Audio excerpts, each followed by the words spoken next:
todos. Amém. Primeira carta de Paulo aos Tessalonicenses. Primeira carta de Paulo aos Tessalonicenses, capítulo de número 5. Glória a Deus. Primeira carta de Paulo aos Tessalonicenses, capítulo de número 5.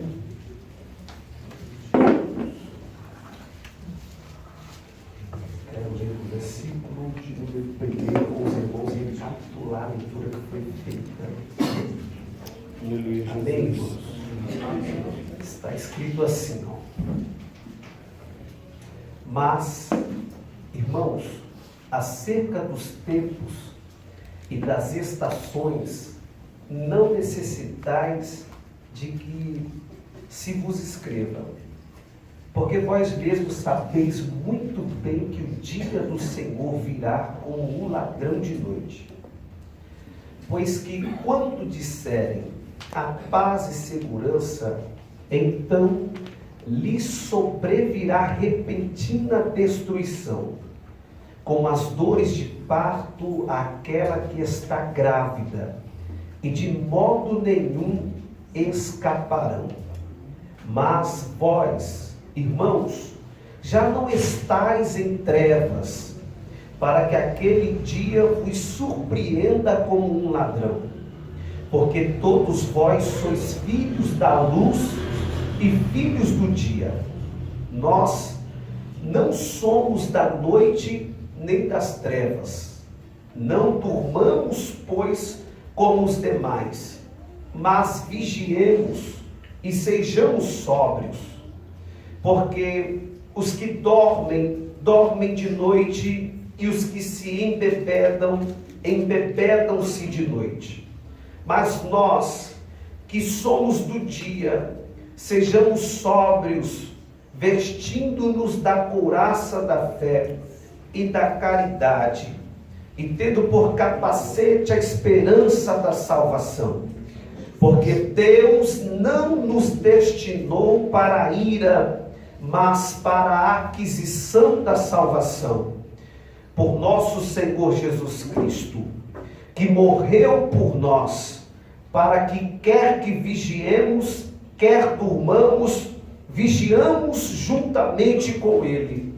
Pelo que exortai-vos uns aos outros e edificai-vos uns aos outros, como também o fazeis. Amém? Pode se assentar dando glória a Deus. Glória a Deus. Glória a Deus. Glória a Deus. Glória a Deus. Glória a Deus por essa oportunidade que o Senhor, nosso Deus, nos concede de estarmos aqui nesta noite de hoje.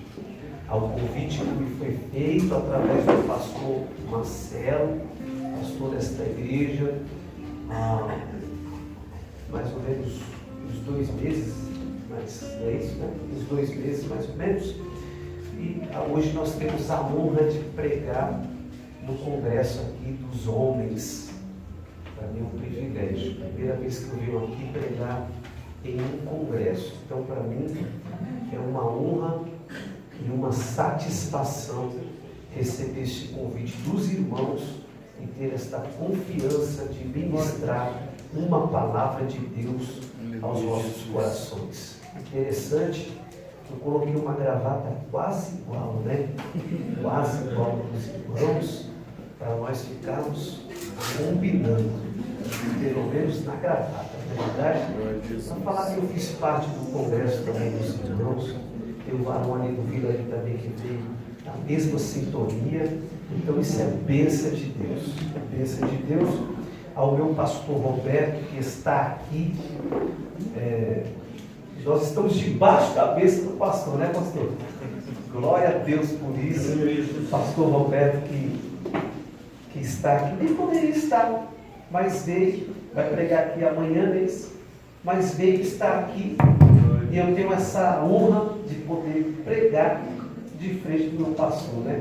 Glória a Deus. Então, se eu errar, depois o meu pastor tem a incumbência de me corrigir, porque é assim que eu cresci diante de Deus e dos homens, tendo pessoas que fossem capacitadas para nos ensinar de acordo com a palavra de Deus. Tá bom? Aos demais obreiros, pastor Vital, ao Jânio, o presbítero Jânio, o varão que estava aqui, como que é o nome dele? Rafael, que é líder dos varões aí também, tá bom? Aos demais irmãos e irmãs que estão aqui presentes. Eu tenho até que horas, pastor Alice? Acho que é 9h20, né? É isso mesmo? 9h20. Tem 5 a mais, ó. Eu posso pregar até que horas, pastor?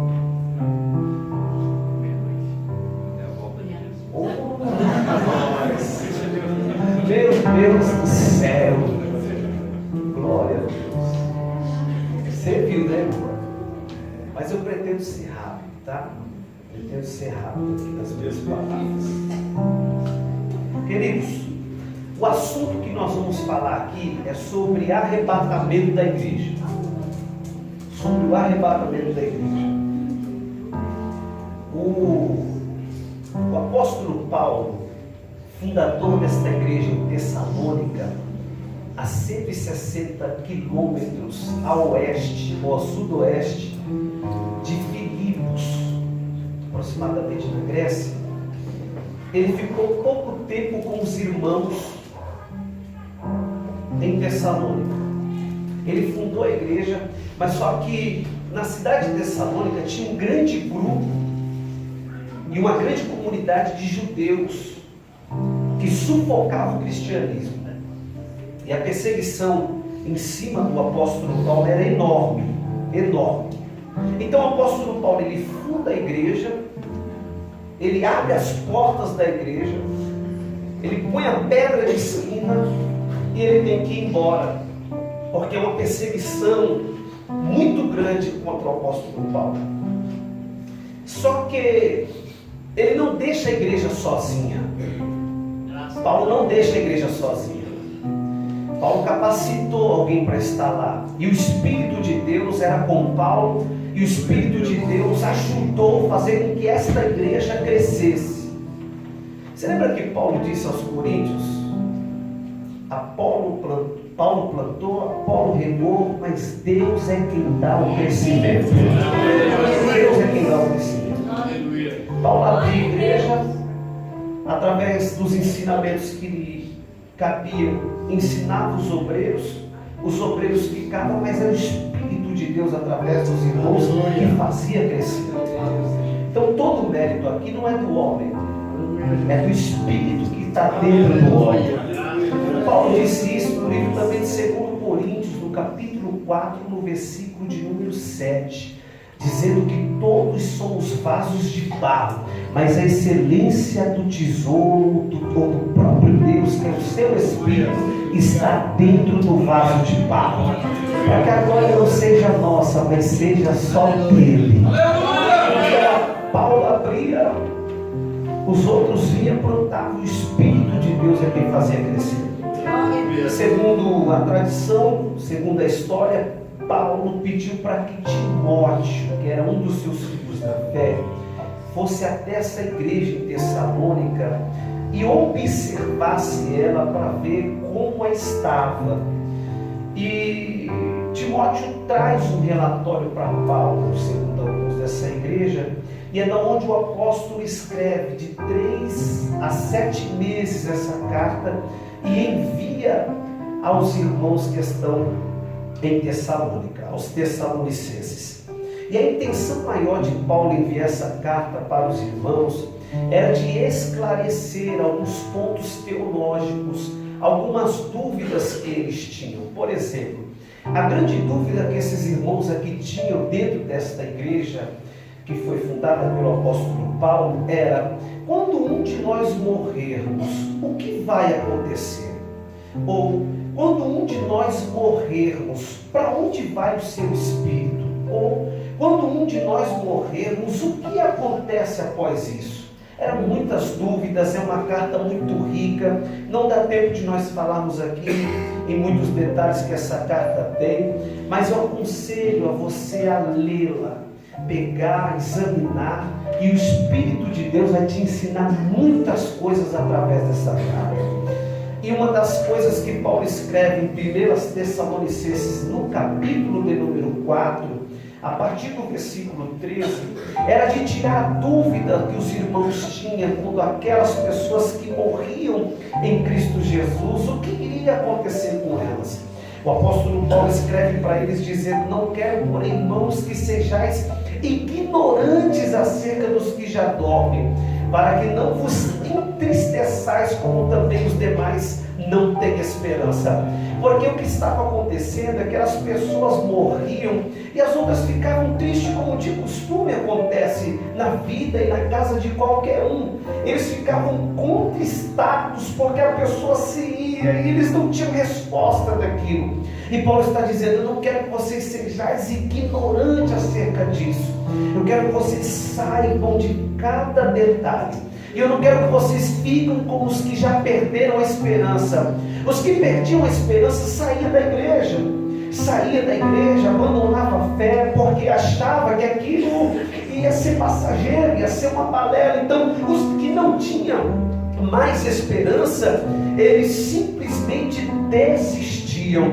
Mas o apóstolo Paulo disse para eles: porque se cremos que Jesus morreu e ressuscitou, assim também aos que Jesus dormem, Deus os tornará a trazer-vos de novo. Olha só, Paulo está dizendo aos irmãos que a esperança maior que temos é no próprio Jesus.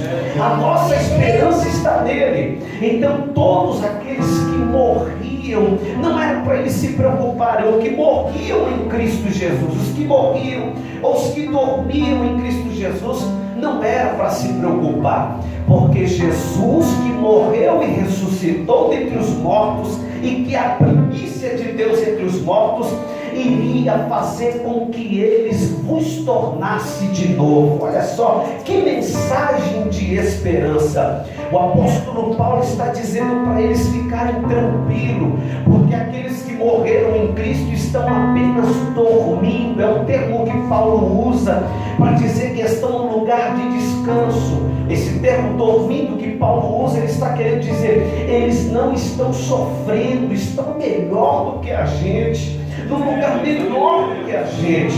O apóstolo Paulo, ele vai dizer muito isso na carta em 1 Coríntios, no capítulo de número 15, que Paulo fala sobre a transformação do corpo do homem, da ressurreição, que o apóstolo Paulo fala sobre um novo corpo, sobre o Cristo que venceu a morte, o Cristo que despedaçou os grilhões da morte, que venceu o inferno.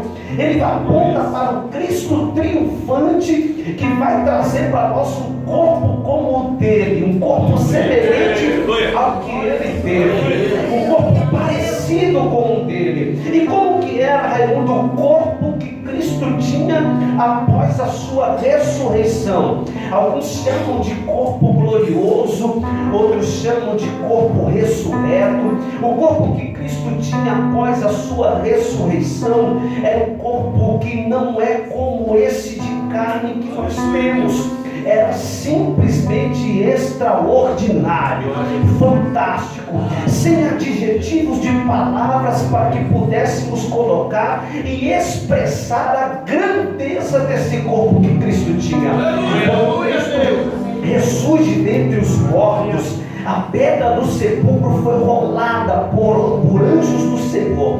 A pedra, quando foi rolada por anjos do Senhor, ele sai de dentro daquele sepulcro. E quando ele sai do sepulcro, Maria, que estava aos pés chorando ao túmulo e vendo que o túmulo estava vazio, ela ouviu uma voz que vinha por detrás dela, e ela até confundiu, pensando ser um jardineiro ou alguém que cuidava daquele cemitério onde Jesus foi sepultado.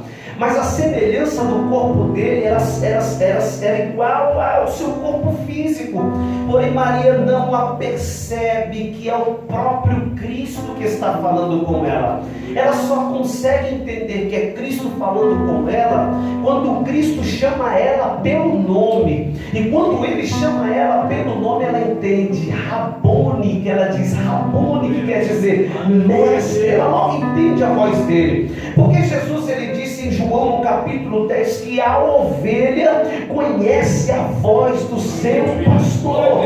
Então quando Jesus chama ela pelo nome, ela logo entende que o mestre, que o pastor, que o Rabone, que o dono dela estava falando especialmente com ela. Inclusive quando ela se levanta para conhecê-lo, a Bíblia diz que Jesus diz para ela: não me detenhas, não toques em mim, vá e diga aos meus irmãos que eu irei ter com eles. Olha que interessante isso. Eu só vou mostrar para você como era o corpo glorioso que Jesus tinha, e nós teremos um semelhante ao dele. Como que era isso? A Bíblia vai dizer que Maria sai a falar para os discípulos, onde eles estavam no cenáculo, a falar para eles que Jesus iria ter com eles. Mas era tanta opressão religiosa que os discípulos estavam com medo de deixar a porta aberta. Então o que eles fizeram? Eles fecharam a porta do cenáculo, eles trancaram a porta.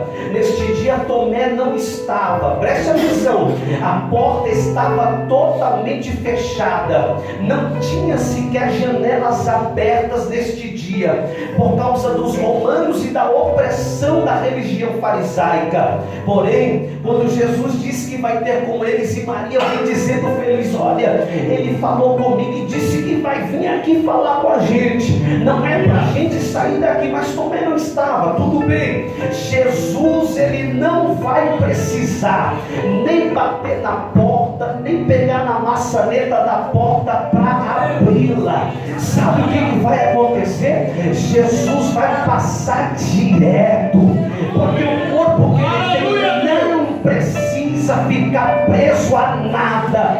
Uma parede como essa, que é apalpável e que a gente não consegue transpô-la, o próprio Cristo, com o corpo ressurreto, passou por aquelas portas, apresentou-se no meio dos discípulos e disse: Pai seja convosco, meus irmãos. E quando ele diz Pai seja convosco, ele mostra os furos nas mãos, os furos nos pés. Ele senta com os discípulos, conversa com eles, interage com eles, fala com eles e depois some e vai para outro lugar.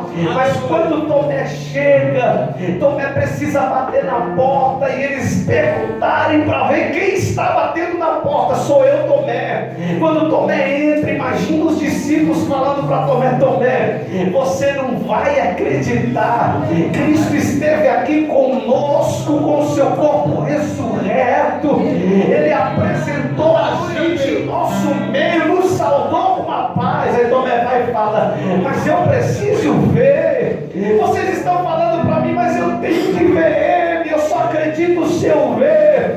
Por que Tomé fala assim? Raimundo, há uma crítica acerca do que Tomé faz. Eu não criticaria, porque neste tempo estavam aparecendo muitas pessoas se dizer Cristo e não era. Tomé precisa de uma veracidade forte, de uma verdade, de um fato, para poder saber que ele era o próprio Cristo. Sabe o que vai acontecer? O próprio Cristo, com a porta fechada de novo, não vai tocar nela, nem na maçaneta dela. Ele simplesmente vai passar pelo telhado, ou vai atravessar a porta, mas vai aparecer na frente de Tomé, colocar os cravos, as mãos curadas na frente dele e dizer: toca, Tomé, pode tocar, toca no lado que foi traspassado também. Segura o glória agora, segura o glória, porque você vai dar glória agora. Aí só Tomé teve o privilégio, olha só isso, só Tomé teve o privilégio de tocar no corpo ressuscitado dele. Só Tomé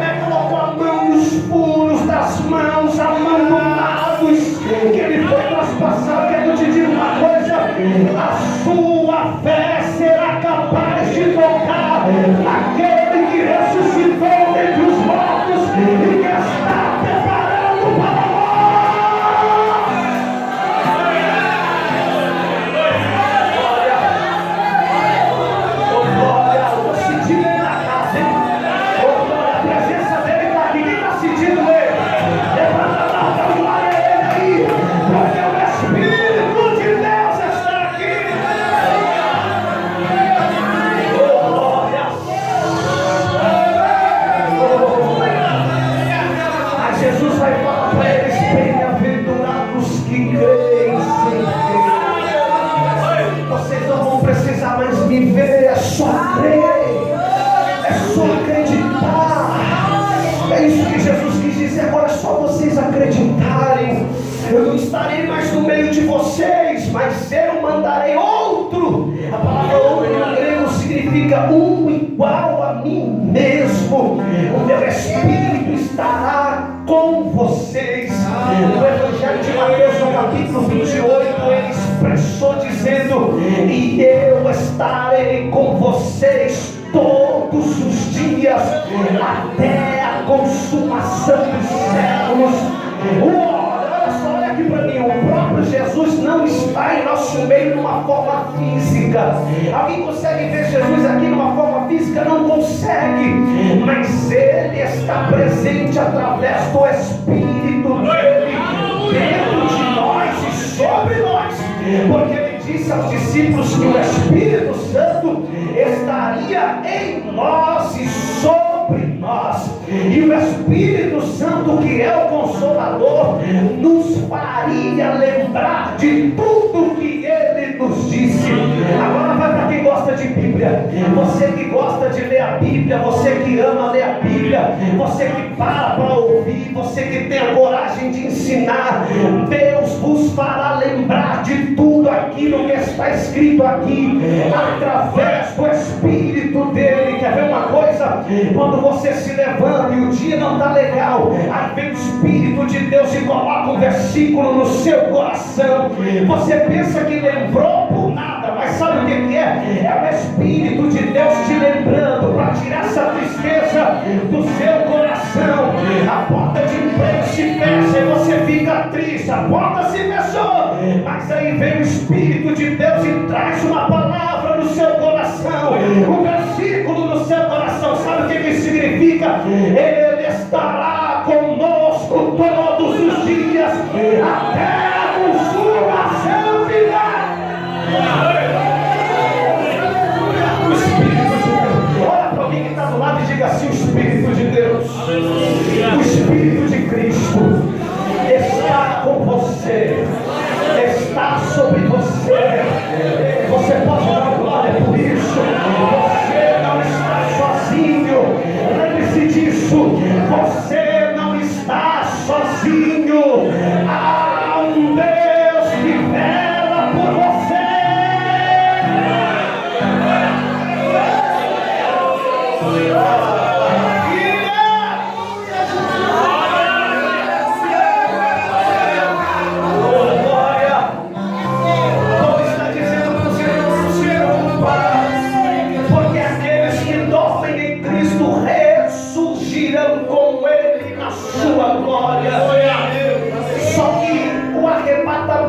Da igreja antecede a segunda vinda do Cristo. É muito diferente o arrebatamento da segunda vinda. O arrebatamento é chamado de acontecimento, o fato extraordinário que há de acontecer. A palavra arrebatamento, do latim raptus, do grego arpazo, significa tomar com a força, rapidamente ou com velocidade. Olha só que interessante. O próprio Cristo está esperando a trombeta de Deus tocar. Olha só que interessante. O próprio Deus tem uma trombeta reservada para tocar. E quando esta trombeta for tocada pelo próprio Deus, Ele, o Cristo, virá nos buscar. Ele virá nos buscar. Isso é interessante. A gente olha para esse mundo atual e pensa que Deus perdeu as rédeas e o domínio de toda a situação. A gente olha para o nosso país hoje e vê o desespero das pessoas por causa de combustível, por causa de comida e por causa de tantas outras coisas mais. A gente olha para o nosso país e vê a corrupção generalizada tomando conta de tudo. Você liga a televisão e vê o aumento de estupro sobre crianças, a pedofilia, a marginalidade crescendo em todo o país, e não só no nosso, mas em toda a esfera terrestre. A gente olha para a terra, liga os telejornais, os televisores e pensa ou parece pensar que Deus perdeu a rédea e o domínio de todas as coisas, mas eu tenho uma notícia boa de Deus para você. O apóstolo Paulo vai dizer aos irmãos de Colossenses que Ele é o Criador de todas as coisas, seja elas principados ou potestade, tronos ou reis, tudo foi criado por Ele para a glória do nome dEle, e nada do que foi feito ou que existiria seria feito sem a medida dEle.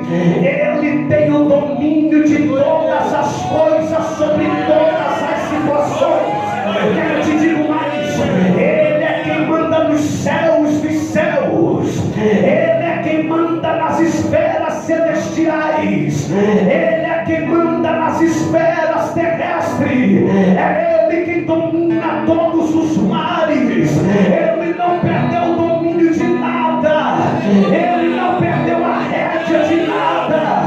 O homem pensa que está no controle, mas Ele ainda manda em tudo. Ele é Deus por excelência, Ele é soberano sobre toda a criação. E nessa noite, Ele está presente aqui para te dizer: se prepara, porque o arrebatamento é real.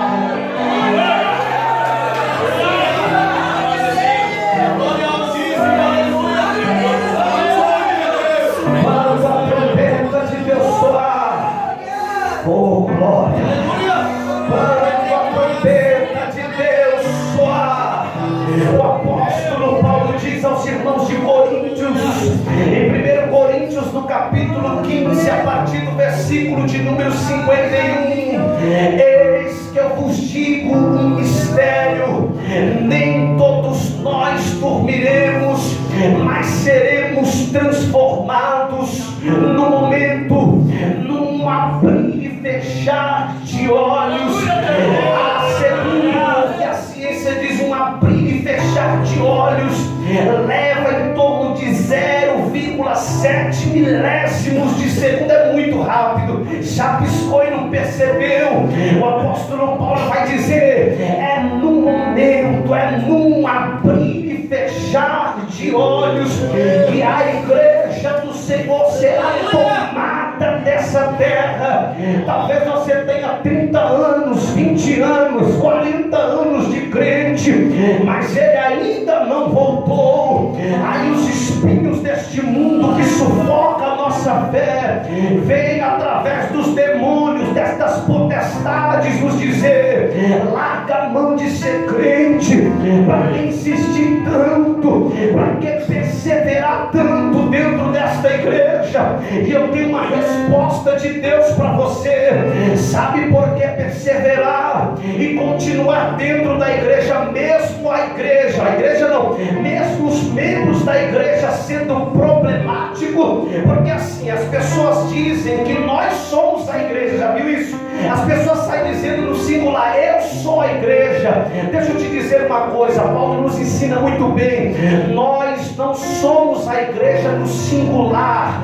No singular nós somos membros da igreja de Cristo, ou membros do corpo de Cristo. E quem é a igreja, Raimundo? A igreja é um corpo universal. A igreja não é uma pessoa. A igreja é na onde existe a união das pessoas. Na onde houver crente está a igreja. Na onde houver um corpo expandido estará o corpo do próprio Senhor. Paulo vai dizer que ele, como Cristo, é a cabeça e a igreja é o seu corpo, e todos aqueles que são membros fazem parte deste corpo. E não se diz a orelha, aos olhos: eu não preciso de você, e nem a boca, ao nariz: eu não preciso de você, e nem os olhos diz a orelha: eu queria ser igual a você. E o apóstolo Paulo vai dizer: se todos fossem um, qual seria a funcionalidade do corpo? Logo que todo membro seria um Mas deixa eu te falar uma coisa: mesmo sendo a unha do dedinho do pé, você se torna um membro da igreja de Cristo e faz parte desse corpo. Quando Ele vier arrebatar a sua igreja, Ele vai arrebatar a igreja, o corpo dele vai sair, vai ser retirado. Olha isso. Deus não vai vir para Israel, Ele vai vir buscar uma igreja lavada e remida no seu sangue. O apóstolo Paulo diz que Ele vai vir buscar uma igreja que é imácula, sem mancha, sem ruga, é uma igreja perfeita. Olha só, Raimundo, se a igreja é perfeita, por que existe defeito dentro dela? É por isso que eu estou te explicando. Não existe defeito na igreja, existe defeitos nos membros da igreja. A igreja de Cristo é perfeita, é os membros que têm que se adaptar com todo esse corpo, tem que ser melhor cada dia. Aí existem alguns membros do corpo que combatem a imperfeição, que combatem matando todo tipo de doença que vem sobre esse corpo. Deixa eu te falar, uma vez eu vi um pregador pregando e dizendo: é necessário tirar o câncer da igreja. Eu me espantei, eu pensei comigo: a igreja não tem câncer, porque tem os glóbulos brancos e vermelhos que trabalham diariamente para expulsar toda e qualquer doença que vier sobre a igreja. O que é isso? São pastores, são membros que se levantam através da doutrina e que não deixam lobos devoradores cruéis chegar perto dela. E Deus, Ele vai te preservar na fé que você tem, e quando Ele vier buscar a sua igreja, Ele vai te levar junto também. A igreja do Cristo é sadia, a igreja do Cristo é perfeita, a igreja do Cristo é sem mancha, a noiva do Cristo é sem mancha, a noiva do Cristo é amada por Ele, a noiva do Cristo é bem tratada por Ele, a noiva do Cristo é bem vista pelos olhos dele, a noiva do Cristo é bem cuidada por Ele. Quando Satanás vem e tenta fazer alguma coisa, Ele é o advogado que se levanta para defender toda e qualquer causa que a igreja tiver.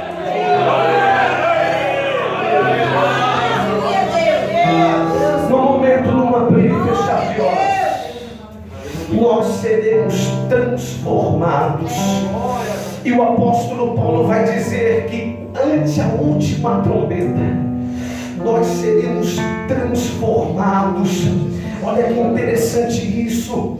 Os mortos ressuscitarão primeiro, e nós, olha o que Paulo diz no plural, e nós, do que estamos vivos, seremos transformados. Quando Paulo diz nós, nos pronomes plurais, ele está se envolvendo naquele dia, dizendo: ele pode voltar agora. Olha que Paulo tinha, ele pode voltar agora, e nós seremos transformados. Eu digo isso para você também, e nós seremos transformados. Quando ele vier buscar a igreja, nós seremos transformados. Os mortos ressuscitarão primeiro, e nós, dos que ficarmos vivos, seremos transformados.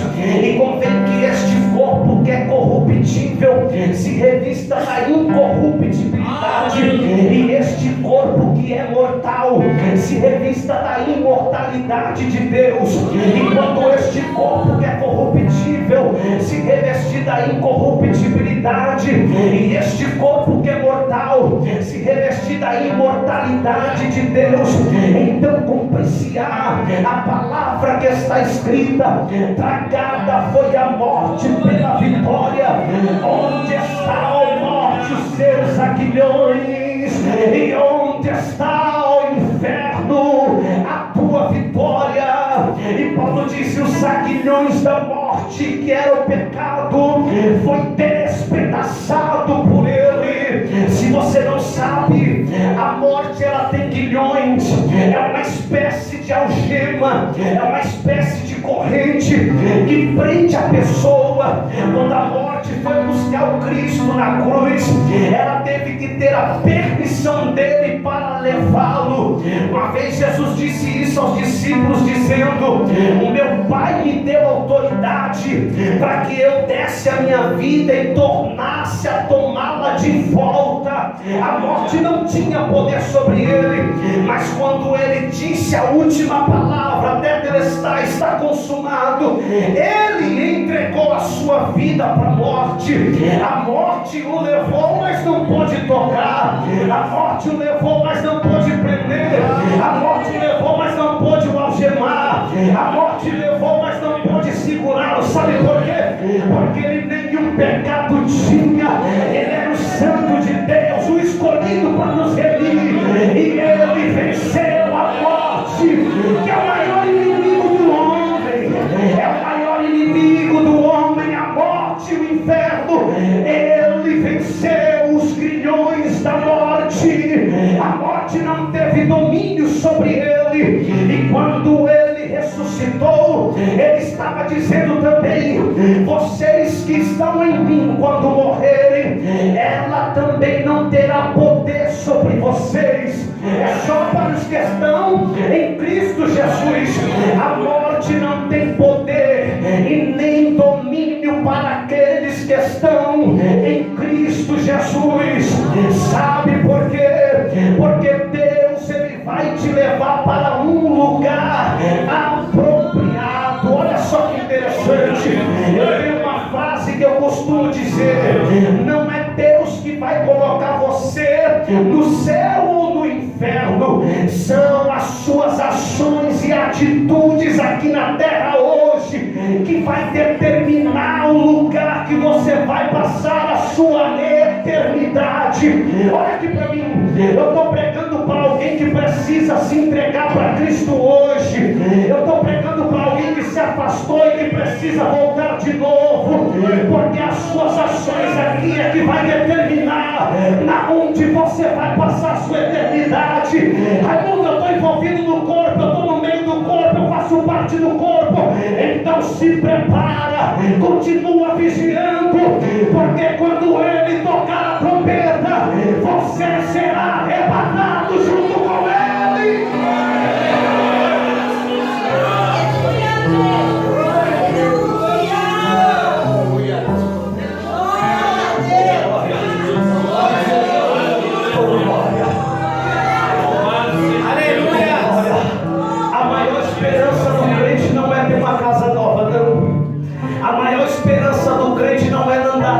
De luxo não.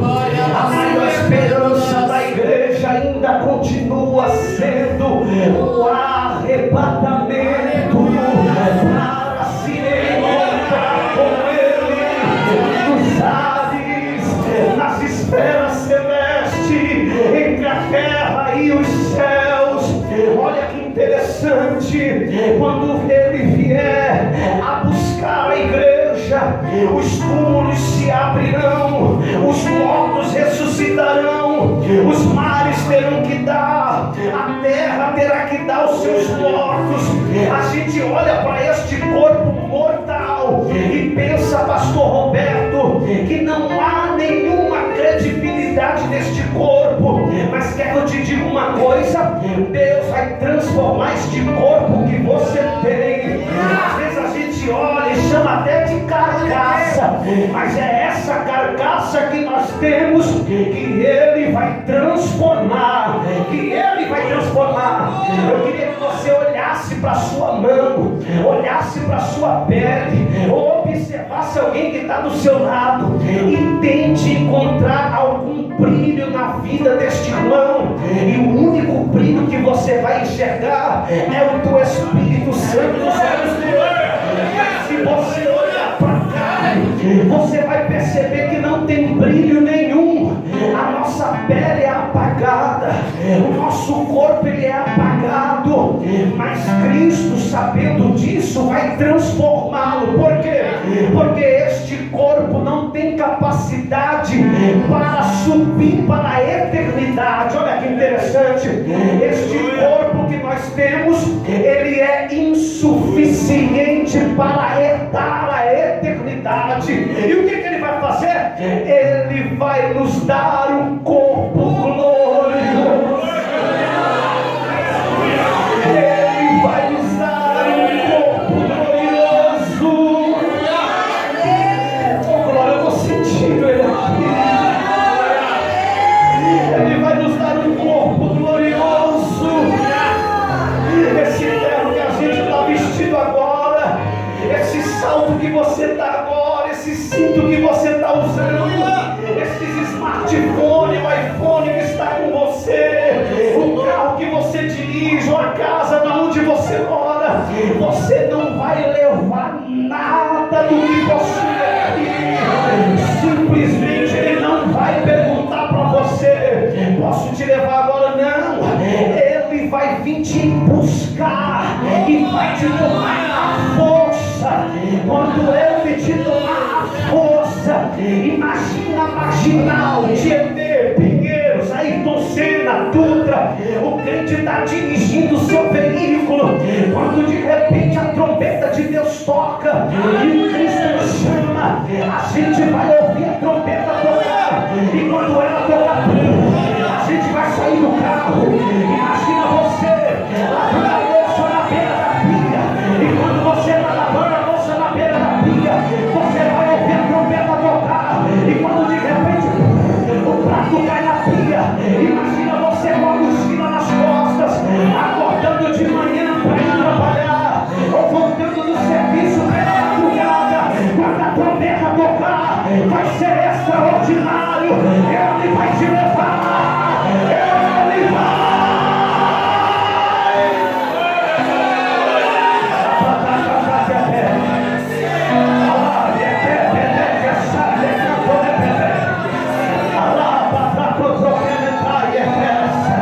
Imagina você estando na faculdade, conversando com alguém do seu lado. Esse alguém não é crente. Quando de repente ele olha e não te vê mais, mas vê seu material escolar. Imagina você andando pela rua, indo para o mercado ou uma padaria comprar pão. Ele vai te chamar e o pão vai cair na rua. Imagina você quando estiver com a Bíblia debaixo do braço, vindo para um culto como esse, mas quando a trombeta tocar, até a Bíblia vai cair no chão, porque Ele vai te levar. Olha pra cá, esse teto não vai te prender, estas paredes não vai te segurar, o sapato que você tem que é bonito não vai te prender, o terno que você usa que é caro não vai te segurar, não será o suficiente, o inferno não será o suficiente. Quando a trombeta de Deus tocar, Ele vai te buscar, queira Satanás ou não, Ele vai te buscar.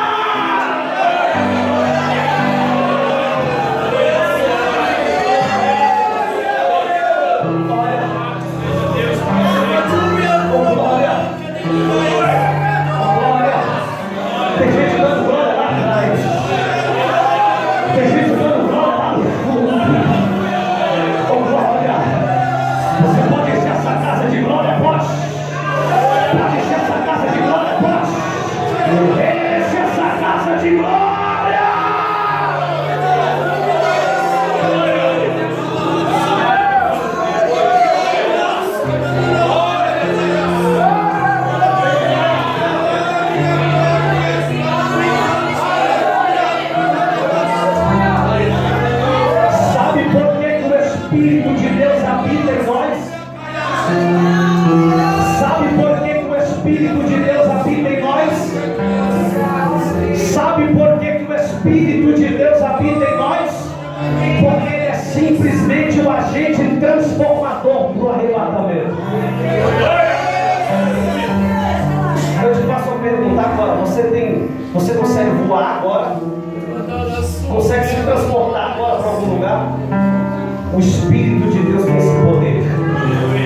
perguntar por que inventaram a história de disco voador?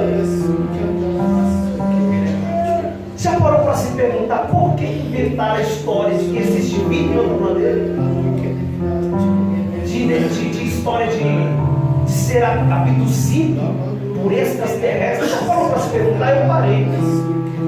Eu parei para me perguntar e disse: se nas escrituras não tem mostrando que existe vida em outro planeta, então isso é balela do diabo.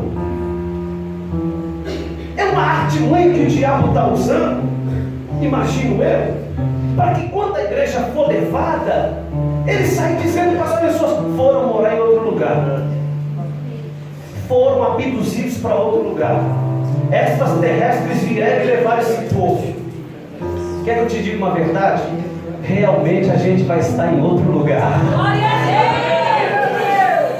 mas não seremos abduzidos por extraterrestres. O próprio Cristo nos levará para a glória.